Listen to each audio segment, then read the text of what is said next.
Paano natin malalaman na sumasa atin ng banal na Espiritu? At ano ang mga palatandaan na sinasamahan tayo ng Espiritu Santo? How the Holy Spirit works in our lives these days.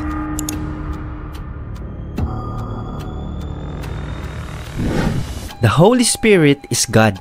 Siya po ang ikatlong persona sa nag-iisang Diyos. At malinaw na ang banal na Espiritu ay kumikilos nung sa paglikha pa lang. Ang banal na Espiritu po ay kumikilos na nung sa paglikha pa lang. Yung sabi ng Genesis chapter 1 verse 2, ng Espiritu ng Diyos ay pumapail lang sa creation at mabilis na kumikilos. Yun po ang pagkilos ng banal na Espiritu. At sa panahon po natin, nararanasan na natin ang kanyang pagkilos, ang kanyang kapangyarihan. Joel chapter 2 verse 28. And it shall come to pass afterward that I will pour out my Spirit upon all flesh, and your sons and your daughters shall prophesy. Your old men shall dream dreams. Your young men shall see visions.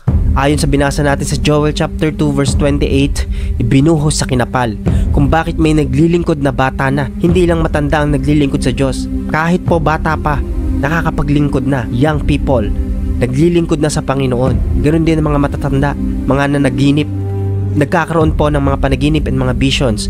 Ganon din po sa lalaki, kung bakit may naglilingkod na lalaki. At hindi lang po yon, kahit mga babae, naglilingkod na. Dahil ibinuhos ng Diyos ang Espiritu Santo sa kinapal upang itaas si Kristo sa lahat ng mananampalataya. At sa panahon natin, sa mga unang panahon, nakikita na po yung kaloob ng Espiritu Santo. Ang kaloob po is gift, hindi pinaghirapan, ibinigay, niregalo po sa mga mananampalataya. Ito po yung kaloob ng Espiritu Santo. At nakikita na natin ito nung unang mga mananampalataya, at sa panahon natin, nakikita na po ang mga kaloob ng Espiritu Santo. Ibang mga mananampalataya ay may kaloob pagsasalita ng kaalaman, ng pagsasalita ng karunungan. Meron ring kaloob ng pananampalataya. Meron din yung kaloob ng pagpapagaling. Kung bakit maraming mga healing ministry po nangyayari sa bawat sulok ng bansa, sa bawat sulok ng mundo, kasi nagmamanifest na po, nakikita na yung kaloob ng Diyos sa mga nagpapagaling. Dahil yun po ay gift ng Spirit, gift of the Holy Spirit, paggawa ng mga himala at hula, prophesy. 1 Corinthians chapter 12 verse 8 hanggang 10. Sapagkat sa isa, sa pamamagitan ng Espiritu, ay binibigay ang salita ng karunungan, at sa iba ay ang salita ng kaalaman, ayon sa Espiritu. Sa iba ay ang pananampalataya, sa gayoy ding Espiritu, at sa iba ay ang mga kaloob ng pagpapagaling, sa iisang Espiritu. At sa iba ay ang mga paggawa ng mga himala, at sa iba ay hula, at sa iba ay pagpapakilala ng mga Espiritu, at sa iba ang iba't ibang wika, at sa iba ay ang pagpapaliwanag ng mga wika. Pagkakaroon ng iba't ibang wika, pagsasalita po nito, pagpapalakas sa sarili, to edify, to prophesy, to edify church. At meron rin pong binigyan ng discerning spirit, makakilala kung totoo ba ang Espiritu o ito ay demonic. That is gift of the Holy Spirit. Bawat simbahan po binigyan ng kaloob ng mga ganito na galing sa Espiritu Santo. Kahit hindi pastor, kahit mga elder, worker, mga attender po na puspos ng Espiritu Santo ay magkakaroon po ng kaloob ng Holy Spirit. Yung mga bagay na nabanggit po natin kanina ay nagmamanifest po yan, nakikita. Sa panahon po natin, marami na po ang binigyan o nagkaroon ng kaloob ng Espiritu Santo. Kaya kung tayo po mga kapatid ay lumalakad sa kalooban ng Diyos, i-desire natin na ito ibigay sa atin. Sapagkat hindi ito pinaghirapan, ibinibigay po ito ng kusa ng banal na Espiritu sa mga taong tinanggap si Kristo Jesus at nanampalataya at lumakad ng merong kabanalan. Mga kapatid ko sa Panginoon, sa pananampalataya, sa paglilingkod sa Panginoon, binabalaan ko po kayo na very deceiving po ang panahon natin, sapagkat kayang dayain ng marami ang mga tao dahil sa pagpe-perform nila ng mga bagay na paghihimala, pagpapagaling, mga speaking in tongues. Yan po ang pwede nilang idaya sa tao upang alisin, unti-unting dayain at mawala sa pananampalataya. Tandaan natin na kahit ang espiritu ng demonyo, kaya niya magpagaling, kaya niyang mandaya, kaya niya maghimala, kaya niyang gayahin ng speaking in tongues, kaya niya pong i-deceive ang tao sa pamamagitan po ng panggagaya lang. Para malaman natin kung ito ba ay totoo, mga sinasamahan natin, mga pinapasukan natin ng mga simbahan, sinasamahan natin ng mga tao, mga ina-admire natin na tao, tingnan natin yung pamumuhay. Tingnan natin kung paano sila mamuhay, kung sila ba'y nasa kalooban ng Panginoon. Pwede kasing nagper-perform ng miracle, ng healing, kakaroon ng speaking in tongues, prophesy, ang dami nilang visions, pero makikita po ito sa buhay na sumasa kanilang banal na espiritu. So ito yung mga bagay na kailangan ko sabihin po sa inyo na kayang gayahin ng evil spirit, pero makikita po ang tanda sa pamumuhay ng isang tao. Basahin po natin yung Galatians chapter 5 verse 18 hanggang 21. At hayagang mga gawa ng laman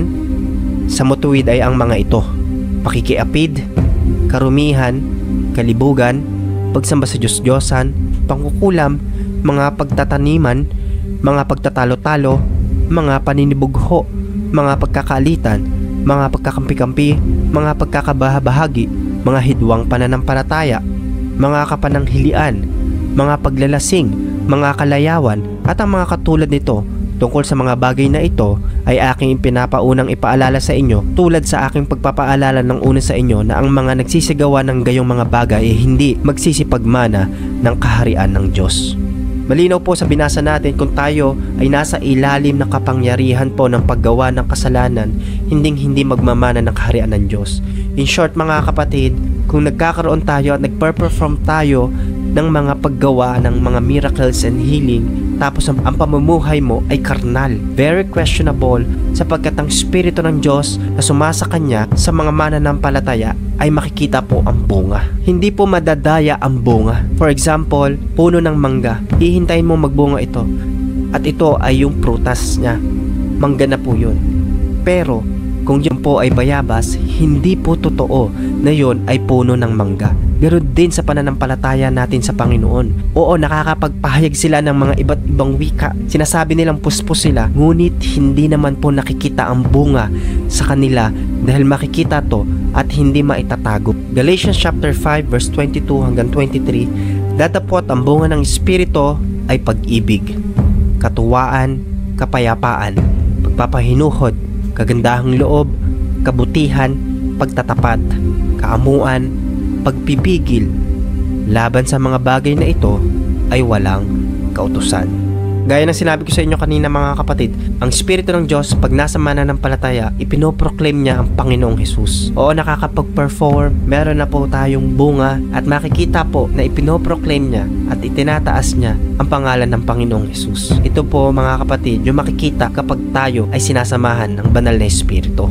John 16 verse 13 hanggang 14, gayon may kung siya, ang Espiritu ng katotohanan ay dumating, ay papatnubayan niya kayo sa buong katotohanan, sapagkat hindi siya magsasalita ng mula sa kanyang sarili, kundi ang anumang bagay sa kanyang marinig.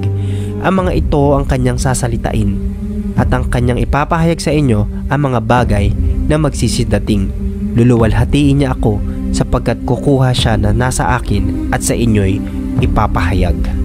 Tinuturuan tayo ng banal na Espiritu, ipinapakita ang katotohanan, inibigyan tayo ng mga pagpapahayag na galing sa Panginoon. Ganyan nagwo-work po ang banal na Espiritu sa panahon po natin. Ipinoproclaim ang pangalan ng Panginoong Hesus. Sinasabi at nagkakaroon po ng mga bagay na hindi pa mangyayari na galing rin sa Panginoong Hesus. Kaya ang isang tao nagtatangs, naghihimala, kakaroon mga kapatid ng mga visions, prophetic words and power. Ngunit kung hindi naman na itataas ang Panginoong Hesus sa kanilang buhay, sa kanilang pananampalataya, ito po mga kapatid ang sinasabi ng ating pinag-aaralan. Totoo po ba na sila ay nasa Panginoon at sila ay puspos ng Espiritu Santo? Marami pa po tayo mga kapatid mapag-uusapan patungkol po sa pagkilos ng banal na Espiritu. Sa liit po ng pangunawa ng tao, kailangan natin ng guidance ng Holy Spirit upang maunawaan natin ang hiwaga at ang lakas ng Panginoon na kaya niyang kumilos sa buhay ng mananampalataya. Simula nung tinanggap natin ang Panginoong Hesus, pinagsisihan natin ang ating mga nagawang kasalanan at lumakad na tayo sa kalooban ng Diyos, magkaroon tayo ng kumpiyansa na tayo po ay sinasamahan na ng banal na Espiritu. Kasi yun mismo ang sinabi ng Romans chapter 8 verse 16. Ang banal na Espiritu at ang ating Espiritu ay parehong nagpapatunay na tayo'y mga anak ng Diyos. Tayo po ay anak ng Diyos. Kaaway po ang nagdidikta at bumubulong sa atin na tayo ay hindi pa sinasamahan ng banal na espiritu. Ang banal na espiritu at ang ating espiritu ang nagpapatunay na tayo ay mga anak na ng Diyos. Ibig sabihin po, kung banal na espiritu na nagsasabi sa atin na tayo anak na ng Diyos, ibig sabihin po, tayo po ay sinasamahan na ng banal na espiritu. Una na makikitaan na tayo ay sinasamahan ng banal na espiritu ay makikita sa ating karakter. Yung godly character po ng isang Kristiyano. Ang sabi ng Galatians chapter 5 verse 22 hanggang 23, ngunit ito ang bungang makikita sa taong namumuhay sa kapangyarihan ng banal na espiritu: pag-ibig, kagalakan, kapayapaan, pagtitiis, kabutihan, kagandahang loob, katapatan, kahinahunan, at pagpipigil sa sarili. Kung ganito ang pamumuhay natin, hindi na natin malalabag ang mga utos ng Diyos. Marami ang nagpapanggap at nagsasabi na sila ay sinasamahan ng banal na espiritu. Sila ay nakakapagpagaling, sila ay nakakapaghimala, sila ay nakakapag-speak in tongues. Ang ultimate po na makikitaan na tayo sinasamahan ng banal na espiritu, tayo po ay namumuhay na mayroong kagaya ng sa Panginoong Hesus. Sa nabasa natin sa Galatians chapter 5, doon natin makikita ang unang senyales na tayo po ay sinasamahan ng banal na espiritu. Namumuhay po tayo sa ganong pamamaraan, sa pag-ibig, kapayapaan, kagalakan, at marami pa pong iba. Doon natin makikita unang-una yung karakter ng isang sinasamahan ng banal na espiritu. Kapag ang isang tao ay namumuhay na ayon sa kalooban ng Panginoong Hesus, siya po ay sinasamahan ng banal na espiritu ayon sa nabasa po natin kanina. Number 2, passion and power for evangelism. Yung ating pagmamahal sa pangangaral ng salita ng Diyos, sa pagpapahayag ng ebanghelyo ni Kristo. Acts chapter 1 verse 8, ngunit pagdating ng banal na espiritu sa inyo, bibigyan niya kayo ng kapangyarihan at ipapahayag ninyo ang mga bagay tungkol sa akin mula rito sa Jerusalem hanggang sa buong Judea at Samaria at hanggang sa buong mundo.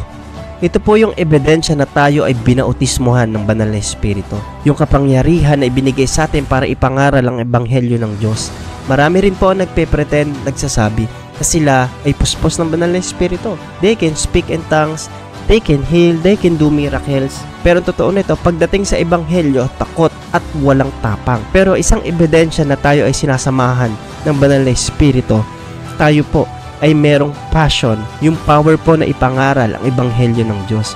Yung ipangaral po ang kaligtasan.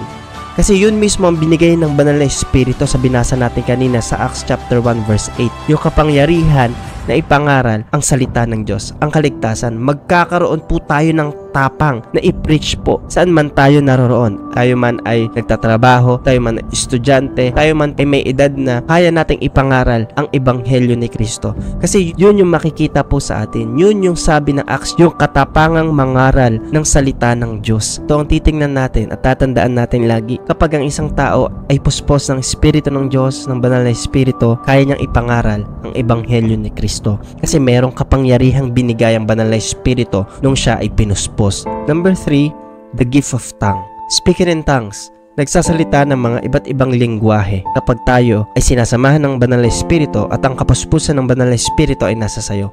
Nakakapagsalita ka ng iba't ibang lingwahe. Hindi po maitatanggi ito gaya ng sinabi ko kanina. Ito po talaga ang manifestation ng banal na Espiritu. Kapag ikaw ay pinuspos at sinasamahan ng banal na Espiritu, you can speak in tongues. Nakakapagsalita ka ng iba't ibang lingwahe. Kasi sa araw ng Pentecost na ang mga alagad, hinintay nila ang pangako ng Panginoon na sasa kanila ang banal na Espiritu, sila po ay nagsalita ng iba't ibang lingwahe at narinig po yon ng mga taong nasa paligid po nila nung sila po ay nagkapuspusan. Kaya po ito yung manifestation. You can speak in tongues. Hindi mo alam ito, pero alam to ng Panginoon. Nung ang Panginoong Jesus ay nagkatawang tao, siya po ay dependent sa will ng Father at sa kapangyarihan ng banal na Espiritu. At ginamit ng Panginoong Jesus ang kapangyarihan ng banal na Espiritu sa pagmiministeryo. Pagkatapos po nun, ang banal na Espiritu na sumasa Panginoong Jesus ay ibinigay naman po niya sa mga alagad niya at nakikita nagmamanifesto at naririnig rin po. Ang sabi po ng Acts chapter 2 verse 32 hanggang 33, ang kanyang tinutukoy ay walang iba kundi si Jesus na muling binuhay ng Diyos at kaming lahat ay saksi na muli siyang nabuhay. Itinaas siya sa kanan ng Diyos, ibinigay sa kanya ng Ama ang banal na Espiritong ipinangako sa kanya. Ang banal na Espiritong ito ay ipinadala naman ni Jesus sa amin at ang kanyang kapangyarihan ang siyang nakikita ninyo at naririnig ngayon.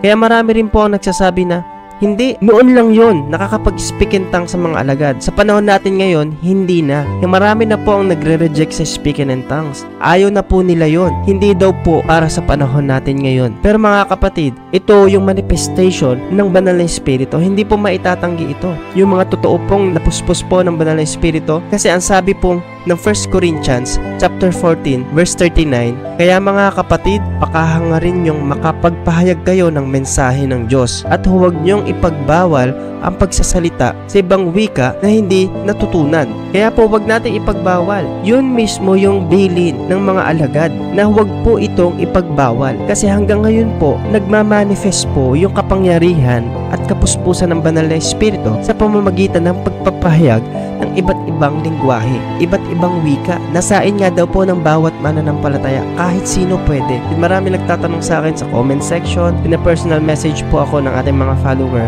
Naguguluhan po sila kasi marami nagtuturo, marami nagsasabi na sa unang panahon lang yon, sa panahon natin hindi na. Pero ito po yung sagot sa verse na ito, 1 Corinthians chapter 14 verse 39. Kaya mga kapatid, pakahangarin niyong makapagpahayag kayo ng mensahe ng Diyos at huwag niyong ipagbawal ang pagsasalita. Marami lang po mga kapatid ang pumipeke at nagpapanggap. Very deceiving po yun mga kapatid, mag-ingat po tayo. Para po sa mas malalim pa na pag-aaral pagdating po sa speaking in tongues, may mga gift po talaga na merong gift of interpretation sa gift of tongues. Nakakapagsalita yung isang kapatid natin ng speaking in tongues, iba't ibang lengguwahe lumalabas sa bibig niya kapag napupuspos siya. Meron rin namang nakakapag-interpret. Kapag i-interpret niya po yun, okay lang po yun kasi yun po yung gift, sabi ng Bible. Pero kapag hindi mo na maintindihan yung sinasabi ng kapatid natin, hindi ibig sabihin nag-iimbento na siya. Kasi alam natin na yung speaking in tongues, iba't ibang lengguwahe, hindi mo naman alam talaga yun eh. Hindi natin alam yun. Ang Diyos lang ang nakakaalam. Kaya ang sabi ng 1 Corinthians chapter 14 verse 2, ito po yung pagbibigay linaw po sa atin. Ang taong nagsasalita sa ibang wika na hindi niya natutunan ay nakikipag-usap hindi sa tao, kundi sa Diyos. Dahil wala namang nakakaunawa sa kanya. Nagsasalita siya ng mga hiwaga sa tulong ng banal na espiritu. So, doon na po magiging clear yung ating mga tanong sa mga nagpi-PM po sa akin at sa mga nagko-comment. Number 4, knowledge of truth. Kaalaman sa katotohanan. Isa po ito sa sign na tayo ay sinasama ng banal na espiritu. Sinasabi sa atin yung katotohanan ng banal na espiritu. Nagre-reveal po siya sa atin ng mga katotohanan. 1 John chapter 2 verse 27, kung tungkol naman sa inyo, ang banal na espiritu na tinanggap nyo kay Kristo ay nananatili sa inyo.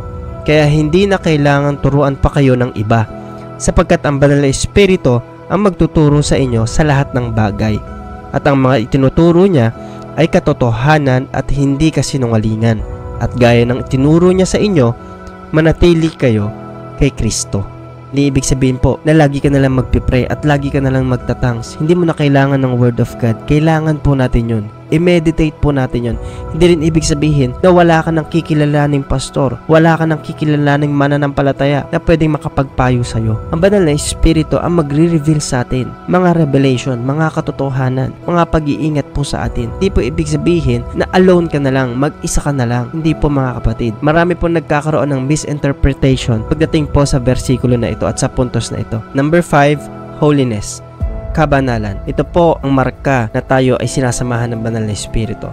Tayo po ay lumalakad sa kabanalan. 1 Peter chapter 1 verse 2. Pinili na kayo ng Diyos Ama noon pa para maging mga anak niya sa pamamagitan ng banal na espiritu, para sundin niyo si Jesucristo at upang linisin kayo sa mga kasalanan niyo sa pamamagitan ng kanyang dugo. Sumainyo nawa ang higit pang biyaya at kapayapaan. Kapag tayo ay puspos ng banal na espiritu, ito ang marka. Tayo po ay lumalakad sa kabanalan. Ang pamumuhay natin, holiness. You can live in the comment section.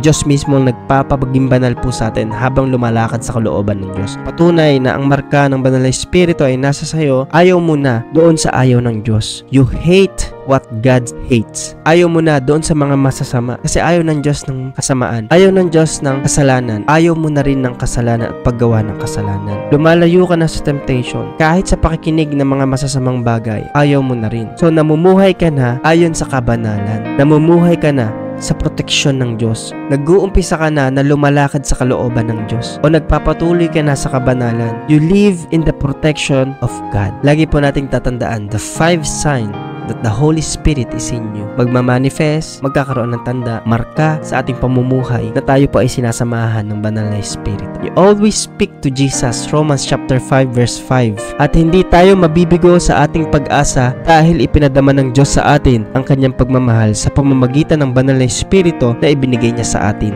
Salamat po, sino man po nakarating sa huling part ng video ito at nakatapos po ng ating pag-aaral. Marami nawa po tayong natutunan at ang 5 sign po na tayo ay sinasamahan ng banal na Espiritu ay makita po nawa sa atin. Palayan po kayo ng Diyos. Loobin mong ang buhay ko'y maging banal mong tahanan, luklukan ng iyong wagas na pagsinta.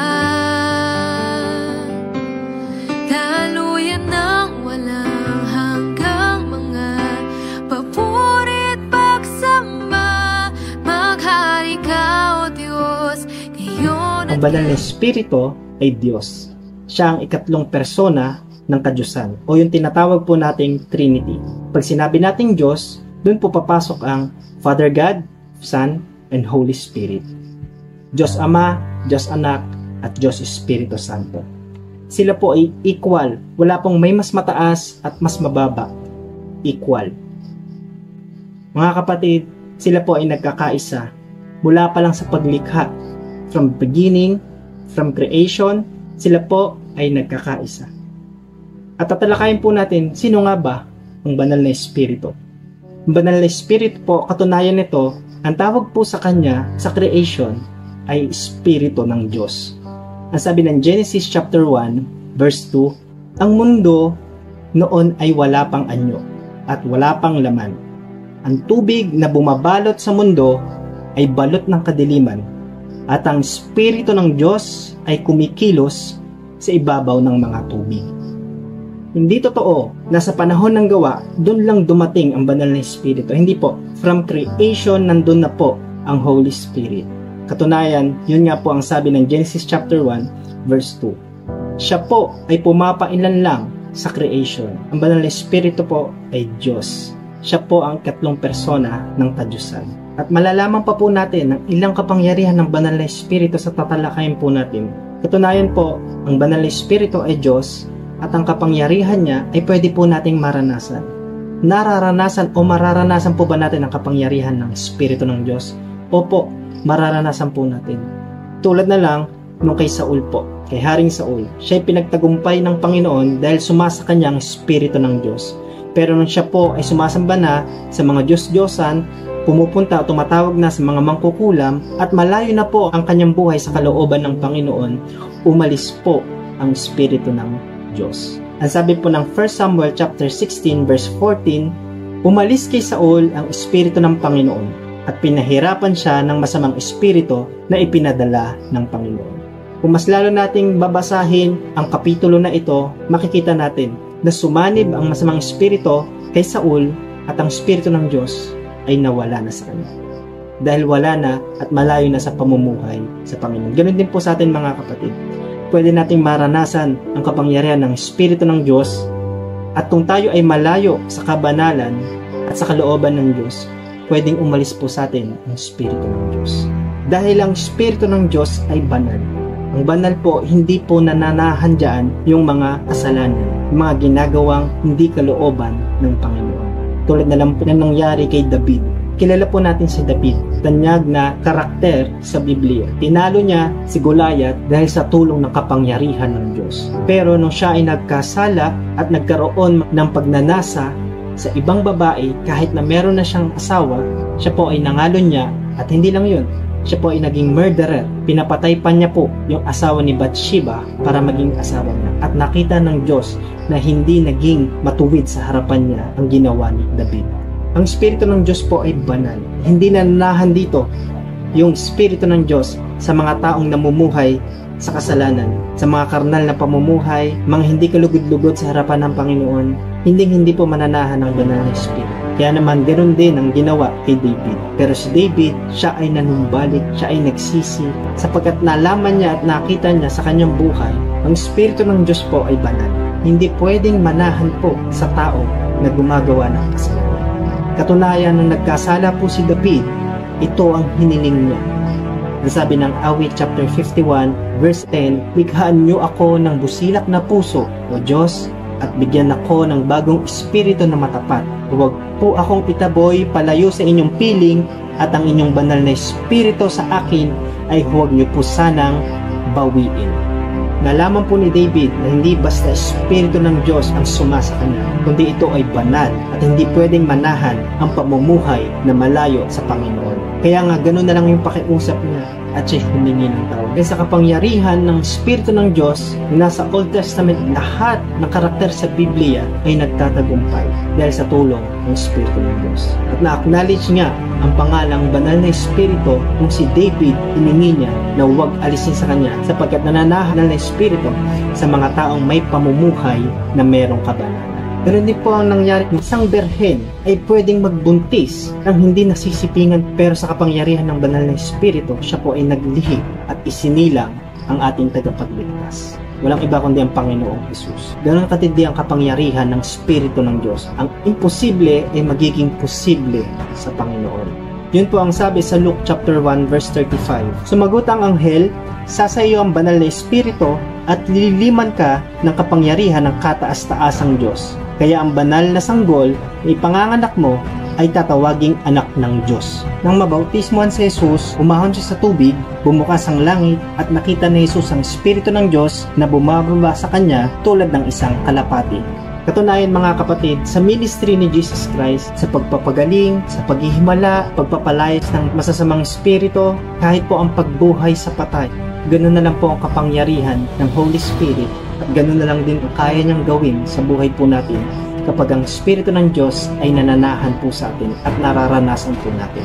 Kaya nga po kahit nung si Jesus ay namatay, ang kapangyarihan ng banal na Espiritu po ang bumuhay sa ating tagapagligtas, binili na niya ang mga apostol na hintayin ang banal na Espiritu. Sa araw ng Pentecost po, doon po dumapo sa kanila ang Holy Spirit. Nasabi sa Gawa 2, habang nagtitipon sila, bigla na lang silang nakarinig ng ugong na mula sa langit, na katulad ng malakas na hangin, at puro ugong na lang ang kanilang narinig sa bahay ng kanilang pinagtitipunan. Pagkatapos, may nakita silang mga ningas ng apoy na parang mga dila na kumalat at dumapo sa bawat isa sa kanila. Napuspos silang lahat ng banal na Espiritu at nakapagsalita ng iba't ibang wika na hindi nila natutunan. Ang banal na Espiritu ang siyang nagbigay sa kanila ng kakayahang makapagsalita ng ganun. Nang matapos matanggap ng mga apostol na Espiritu sa araw ng Pentecost, yung mga dating duwag, walang pananampalataya, lumakas at tumapang sa pangangaral ng salita ng Diyos. Kaya po nakarating sa atin ang salita ng Diyos dahil sa kapangyarihan ng Espiritu na tumulong sa mga apostol para ilaganap ang ebanghelyo ni Kristo. Na kahit sa ating mga kahinaan at sa ating mga pananalangin, tinutulungan pa po tayo ng kapangyarihan ng Espiritu ng Diyos. Siya ang ating mediator, ating tagapamagitan. Tinutulungan tayo ng banal na Espiritu sa kahinaan natin. Hindi natin alam kung ano ang dapat nating ipanalangin, kaya ang Espiritu na rin ang namamagitan sa Diyos para sa atin sa pamamagitan ng mga daing na hindi natin kayang sabihin. Ganun na lang po kahalaga ang mga tao at ipinapaabot po ito sa trono ng Panginoon. Ang banal na Espiritu po ay nananahan sa mga mananampalataya at tinanggap si Jesus. Hindi nyo ba alam na kayo templo ng Diyos at ang Espiritu ng Diyos ay naninirahan sa inyo? Ang sino mang wawasak sa templo ng Diyos ay parurusahan niya dahil banal ang templo ng Diyos at ang templong iyon ay walang iba kundi kayo. Ang banal na Espiritu ay naninirahan sa atin. Nung tinanggap natin si Jesus, siya ay nananahan po sa atin. Ito'y tinatawag niyang templo. Salamat sa kapangyarihan ng Diyos. Tuwing tayo ay nananalangin, nandyan siya para tagapamagitan, para iparating sa luklukan ng Diyos ang ating mga dalangin hindi natin mabigkas. Salamat sa banal na presensya ng Panginoon. Hallelujah. Kahit tayong tao na nagkasala o nagkakasala, tinatawag pa rin banal na tahanan ng banal na Espiritu. Tinatawag tayong templo ng Panginoon. Ang Espiritu ng Diyos, hindi siya nakikita, pero meron siyang isip, meron siyang mind, meron siyang will, meron siyang emotion, na kapag tayo ay nakakagawa ng kasalanan, napipighati po. Ang gusto ng Diyos, tayo ay panahanan niya. Walang ibang ginusto ang Diyos na kahit tayo, minsan natin itinakwil ang Panginoon at hindi natin kinikilala. Pero natagpuan niya tayo, hinanap tayo ng Panginoon at gusto pa tayo maging banal na tahanan. Kaya nating maranasan ang Espiritu ng Diyos ay pwedeng manahan sa atin kapag tayo ay namumuhay ng merong kabanalan. walang hindi kayang gawin ang kapangyarihan ng Espiritu ng Diyos kapag tayo po ay lumakad sa kanyang kalooban. Ang presensya ng Diyos pwede nating maranasan habang nakikinig, habang pinag-aaralan po ang salita niya. At sino nga ba ang Espiritu ng Diyos? At lubusang maunawaan po natin ang kapangyarihan ng Diyos na pwede niyang magawa kapag tayo po ay nanumbalik sa Kanya. Hindi ko po alam kung paano tatapusin ang video ito. Sa liit ng aking nalalaman at sa aking mga naranasan sa paglilingkod sa Panginoon, ang Diyos lang po ang nakakapagpaliwanag sa atin kung sino ba talaga siya. Sa pagtanggap natin kay Jesus, hallelujah, hayaan natin na pumasok ang banal na Espiritu sa atin at manahan.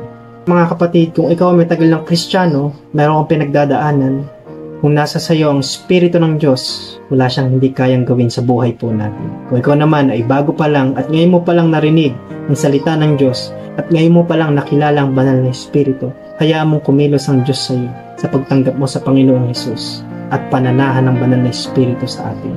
Ano man ating iniisip, ano man ating pinagdadaanan, ano man ang sitwasyon natin, walang imposible sa kapangyarihan ng Panginoon. Mga kapatid, marami nawa tayong natutunan ng Espiritu ng Diyos ay sumainyo. Hanggang sa susunod na video, God bless you. Loobin mong ang buhay ko'y maging banal mong tahanan, luklukan ng iyong wagas na pagsinta, daluyan ng walang hanggang mga papurit pagsamba, maghari ka o Diyos ngayon at kailanman.